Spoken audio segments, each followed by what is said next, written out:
Hello, good to see you. Pastor Sam with a reflection for January 22nd on God's government. Hopefully, it's a strange title, and hopefully, you're here to investigate a little bit more of what that means. We're going to talk today about God's government. And really, what we're going to be reflecting on is this idea of who's in charge. Because I think oftentimes we answer that question a certain way, and that answer is not necessarily wrong, but it's maybe an incomplete answer. And so where I want to end today is identifying who's in charge, who's the one who's really doing all of the stuff. You probably won't be surprised at the answer, at least not if you've been listening to me for any length of time. It won't be a surprise. So there we go. I'm such a convenient guy. I have saved you 20 some minutes. You can just go your merry way. I'm not going to say anything new or exciting. Anyway, who's in charge? God is in charge. I'm going to spoil the surprise right away. God's in charge.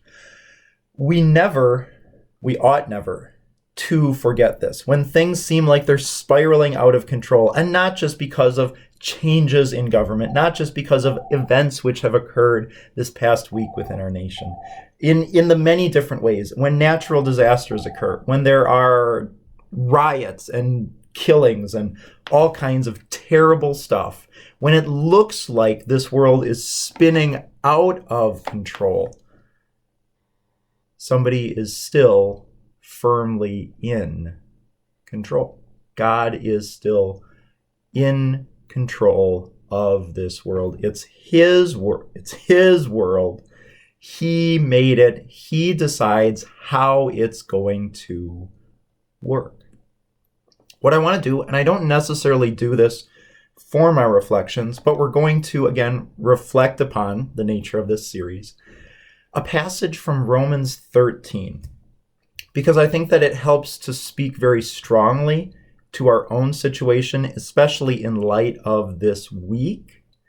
And we're going to consider the circumstances it's Romans 13, into which Paul wrote the letter of the Romans, because that situation is not the same as the one in which we are in, but it does bear some similarities. And so we'll help try to connect those similarities and to hear Paul's words today and how we understand them today. So that long introduction aside, here we go. Romans 13, 1 through 7. Let every person be subject to the governing authorities, for there is no authority except from God, and those that exist have been instituted by God.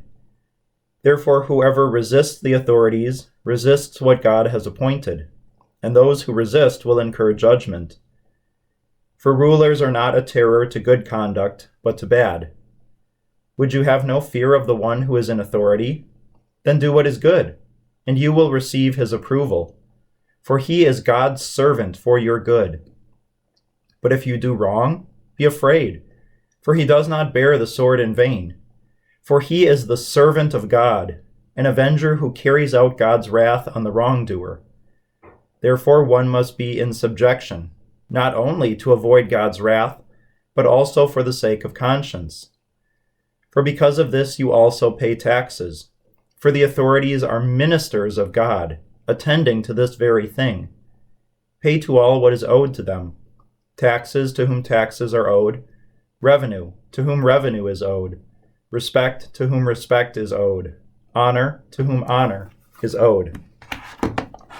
Let me be very clear. Paul is unequivocating in his language. He's not waffling in between, well, there's certain cases where you should listen and certain other cases where you should. Paul is like, this is it. Who's in charge? God's in charge. If you resist what God has done, you are resisting God. That's a dumb thing to do. Don't resist God. First of all, it leaves you in a terrible position. Eternally speaking, don't resist God. Second of all, it has zero chance of success. If you are opposing God, you absolutely will fail. God does what he wants.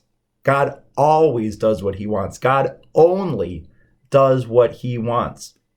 And if you're opposing him, you will necessarily fail because God always comes through. He always does what he wants. Don't resist God. He's the one in charge. Now that sounds all well and good to say, especially for you as a Christian. You would never dream of resisting God. Paul writes these words at a time when Roman persecution was not at its highest, I don't believe, but it was certainly trending in that direction. The Romans had trying to think of the right word. They didn't murder Jesus Christ. There's a close word that's not quite as strong. Executed, that's the word. The Romans had executed Jesus Christ, the Roman government. It was Pilate's order, after all, that sentenced Jesus to be executed, death by crucifixion. The Romans had executed Jesus Christ. That's kind of a good reason. If you're going to pile up some reasons for resisting the government, killing God would probably rank on the top of that list. But Paul doesn't say these are bad guys. In fact, they've killed Jesus, so you should probably oppose them at every step. That's not what he says. In fact, he says the opposite of it, which is striking given what the Romans had done. First of all, to Jesus Christ, what the Romans were doing to Christians, and what the Romans would soon do, in that they would heighten their persecution of Christians. Paul writes this letter, I think, in some way knowing, and maybe just kind of a feeling in the bottom of his gut, that he is going to meet a fate not unlike Jesus Christ at the hands of the Romans, no less. And Paul is quite famously executed by the Romans in the city of Rome. As an aside, so is the Apostle Peter, is executed in the city of Rome by the Romans for entertainment, no less. Like, these are, by all accounts and purposes, bad dudes. If you were going to oppose anyone, it would be the people who executed God. It would be the people who executed God's servants. If you were going to resist anyone, you would resist them. But who's in charge? God's in charge. Now, I don't pretend to know why God did any of this. It's way above my pay grade. Let me be clear about that. I have no idea whatsoever why God would allow any of this to happen. But he's in charge. He established the Roman government that executed his son. Consider that for a moment. God ordained the Roman government that executed his son, Jesus. That'll wrinkle your brain if you think about it for too long. That's a weird one. And Paul doesn't say, resist them. Paul says, if you do, you are resisting God. Friend, don't resist God. That's a dumb thing to do. Don't resist God. Back of my sticky note, my handy dandy sticky note. God works through his government. God always works through his government. I'm not going to consider whether our government is good or bad. That's irrelevant. I'm not going to consider whether the Roman government was good or bad. That is, again, irrelevant.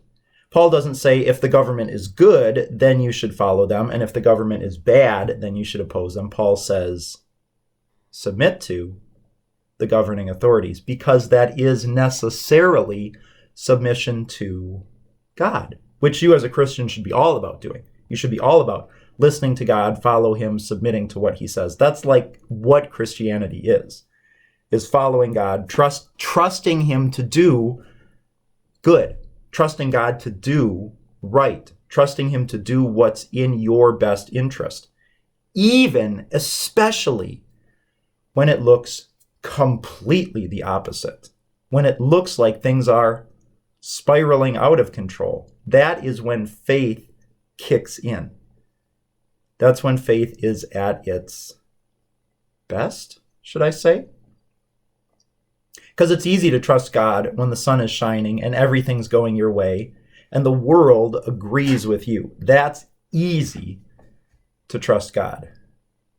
But when the clouds roll in and the sunlight is darkened and the path ahead looks like it drops straight a ways into the midst of the earth, into the belly of this world, that's when faith steps up.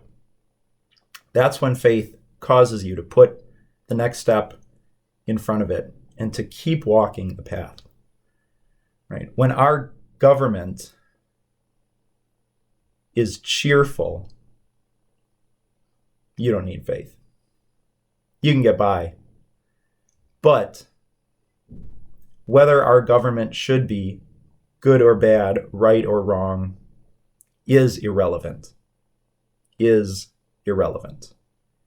Because who's in charge? God's in charge.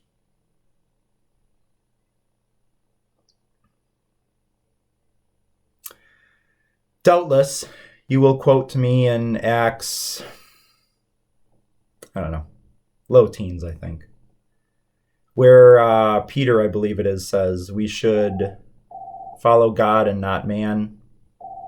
Loose paraphrase of it. Which is all well and good. And you should follow God and not man. Because God's in charge. And he works through his government. So I present this to you to be able to say my favorite thing in the world. Relax, friend. Relax. The world is not spinning out of control. God is not ignorant of the situation in which we find ourselves, however you think that situation could be labeled, whatever adjectives you would put in to describe this situation. God is certainly not ignorant. God is certainly not gone off, letting our nation, let alone this universe, spin out of control. He is actively involved. He is a God who brings blessing out of disaster. He is a God who brings good out of evil. He is a God who works in the weirdest ways possible, who ordained the Roman government that executed his son. That's the kind of God that he is. He does things absolutely weirdly. You can't figure him out. I can't figure him out. But we trust. We trust. Because who's in charge? Yes, he is. God's in charge. He's been in charge this whole time. He's still in charge. He'll be in charge for the foreseeable future until Jesus comes back, at least. And then into eternity. He'll be in charge forever. Forever. Relax. God's still in charge. Relax. He does what he wants. He's not going to let evil win. I have to be very careful how I say things. He's not going to let evil win. God will win in the end. He is a God who allowed his son to be executed by the precise government that he put in place, who then raised his son from the dead to provide eternal victory. That's the God that you follow. That's the God that you trust in. Not the God who does things easy or straightforward or clearly. The God who does what he wants and works through exactly the government that he has put in place. Relax. Trust. Follow.